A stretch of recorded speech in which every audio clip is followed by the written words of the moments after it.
Good morning అండి. ఈవేళ మనం మాట్లాడుకునేది చంద్రబాబు నాయుడు గారు 1 ఇయర్ అయింది ఆయన అరెస్ట్ అయ్యి. అప్పుడే వైఎస్ఆర్సీపీ పతనం స్టార్ట్ అయింది. ఎందుకంటే దీని ఎఫెక్ట్ 2 రాష్ట్రాల మీద పడ్డది. ఎందుకంటే సామాన్యులు, తటస్థంగా ఉన్నవాళ్ళు వీళ్ళందరూ కూడా ఆలోచించారు. ఎందుకు చంద్రబాబు నాయుడు గారు అరెస్ట్ అయ్యారంటే స్కిల్ డెవలప్మెంట్లో 300 కోట్లు అవినీతి జరిగింది అని అరెస్ట్ చేశారు. కానీ అది నిరూపితం అవ్వలేదు. నెక్స్ట్ ఏమో ఆయన్ని విడుదల చేశారు. ఆ తర్వాత జరిగిన పరిణామాలు ఎలా ఉన్నాయంటే,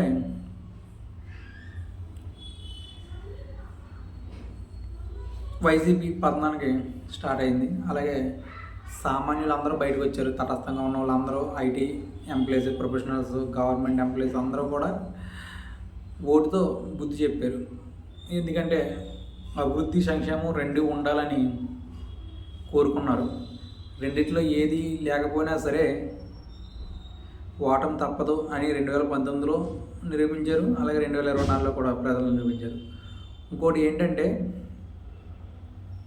ఈ ఎఫెక్ట్ తెలంగాణ రాష్ట్రం మీద కూడా పడింది. ఎందుకంటే తెలంగాణ రాష్ట్రంలో విప్రో సర్కిల్లో ఉద్యమం చేస్తుంటే కేటీఆర్ ఉద్యమాలు ఏమన్నా ఉంటే అమరావతిలో చేసుకోవాలి అన్నారు. ఆ ఎఫెక్ట్ ఖమ్మం, నల్గొండ జిల్లాల్లో కన్ఫామ్గా పడ్డది. హైదరాబాద్ సిటీలో అంటే పడలేదు.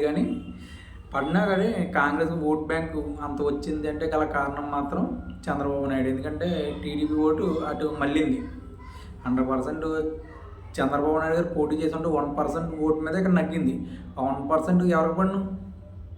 టీడీపీ పన్ను. టీడీపీ పార్టీకి ఆటోమేటిక్గా ఖమ్మం, నెక్స్ట్ నల్గొండ, వరంగల్ ఈ ఏరియాలో, నిజామాబాద్ ఈ ఏరియాలో కొంచెం ఎఫెక్ట్ ఉండును. అలాగే బీఆర్ఎస్ పతనం కూడా అయిపోయింది. బీఆర్ఎస్ ప్రతిపక్ష హోదాన్ని ఇచ్చారు. అలాగే వైసీపీకి ప్రతిపక్ష హోదా కూడా ఇవ్వకుండా జనాలు చేరు. ఆ విషయంలో, ఆ రోజున అరెస్ట్ చేసిన విషయంలో పవన్ కళ్యాణ్ గారు ఫ్లైట్ మీద వద్దామంటే రానివ్వలేదు. నెక్స్ట్ రోడ్డు మీద వస్తుంటే బోర్డర్లో ఆపారు, అక్కడే పడుకున్నారు. అప్పుడు వైజాగ్లో కూడా ఆయన్ని ఆపారు బయట రాకుండా దానికి ముందు. కానీ నెక్స్ట్ నా మీద ఉంటుంది టార్గెట్ 100%. ఎందుకంటే చంద్రబాబు నాయుడు గారు జైలుకి వెళ్ళారు అంటే నెక్స్ట్ టార్గెట్ పవన్ కళ్యాణ్ మీద ఉంటుంది. అది గ్రహించిన పవన్ కళ్యాణ్ అన్న టీడీపీ జనసేన పొత్తు ఉంటుంది. నా అప్పుడు బాగుతే బీజేపీతో పొత్తు ఉంటుందని ఎక్కడ చెప్పలేదు. టీడీపీ జనసేన పొత్తు 100% ఉంటుంది అని చెప్పారు. అంటే ఈ పొత్తు చిగురించింది మాత్రం సెంట్రల్ జైలు బయట. బాలకృష్ణ గారు, లోకేష్ గారు, పవన్ కళ్యాణ్ గారు ముగ్గురు బయటకు వచ్చి చంద్రబాబు నాయుడు గారితో మాట్లాడిన తర్వాత వెంటనే బయటకు వచ్చి పొత్తు పెట్టుకున్నారు. అలాగే పొత్తు కూడా సక్సెస్ఫుల్గా 2024లో విన్ అయింది. ఆ తర్వాత బీజేపీ కూడా కలిసింది. బీజేపీ ఆ విషయంలో అప్పుడు అరెస్ట్ అయిన కాడి నుంచి ఒక పట్టుదల అంటే సెంట్రల్లో కూడా ఈ చక్రం తిప్పుతున్నారు. సెంట్రల్లో చక్రం తిప్పడం అంటే బొటాబొట్టు మీద ఉంది. టీడీపీ తప్పుకుంది అంటే అటు బీహార్ నితీష్ కుమార్ తప్పుకున్నారంటే ఇంకా పార్టీ అయిపోయినట్టే సెంట్రల్లో. ఎందుకంటే ఈవేళ ఎంతోమంది చంద్రబాబు నాయుడు గారు అరెస్ట్ని ఖండించారు. అలాగే బెంగళూరులో కానీ, చెన్నైలో కానీ, అమెరికాలో కూడా దీన్ని ఖండించారు చంద్రబాబు నాయుడు గారి అరెస్ట్ని.